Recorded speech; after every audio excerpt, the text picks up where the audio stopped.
کہا جاتا ہے کہ دہلی کی جامع مسجد میں ایک انگریز آیا۔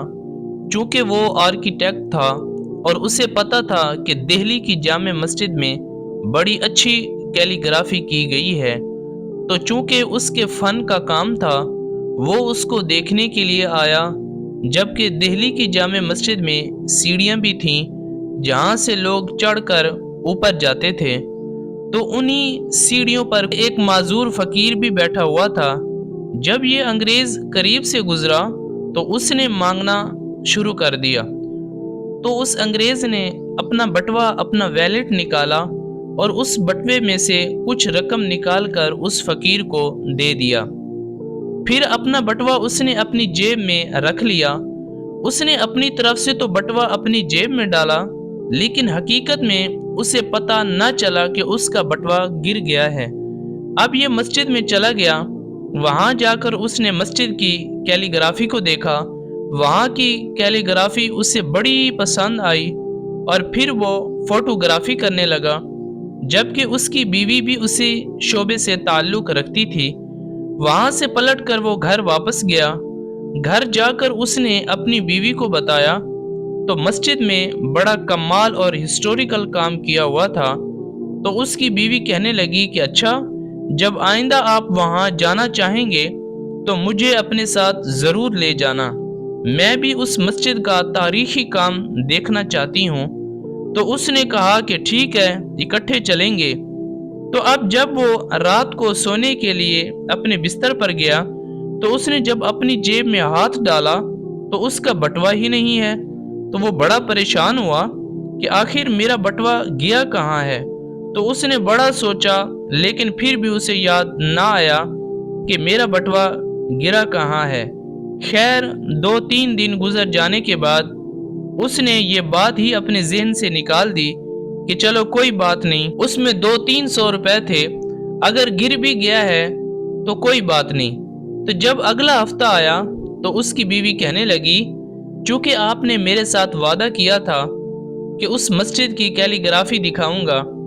اس کا خاوند اپنی بیوی کو لے کر دہلی کی جامع مسجد کی طرف نکل پڑا۔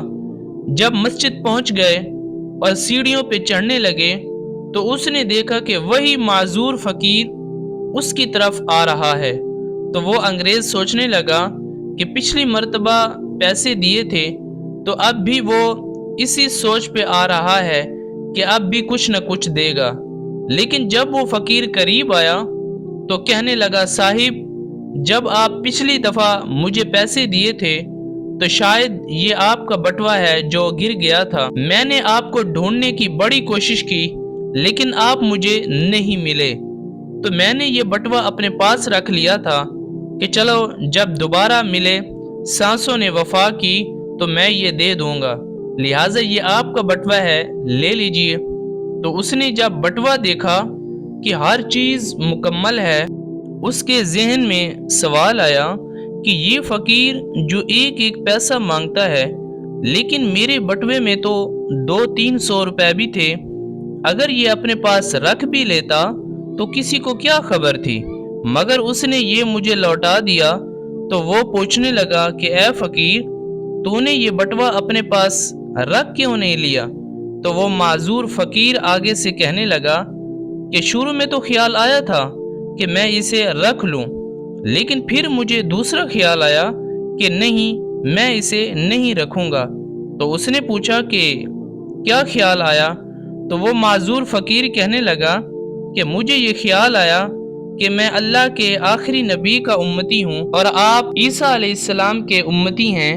اگر میں نے یہ بٹوا چوری کر لیا ہوتا اور ایسا نہ ہو کہ قیامت کا دن ہو اور میرے آقا علیہ السلام کو آپ کے نبی عیسیٰ علیہ السلام یہ شکوہ کریں کہ آپ کے امتی نے میرے امتی کا بٹوا چرایا تھا، تو میں نے یہ گوارا ہی نہیں کیا کہ قیامت والے دن میرے نبی کو آپ کے نبی عیسیٰ علیہ السلام کے سامنے شرمندگی اٹھانی پڑے۔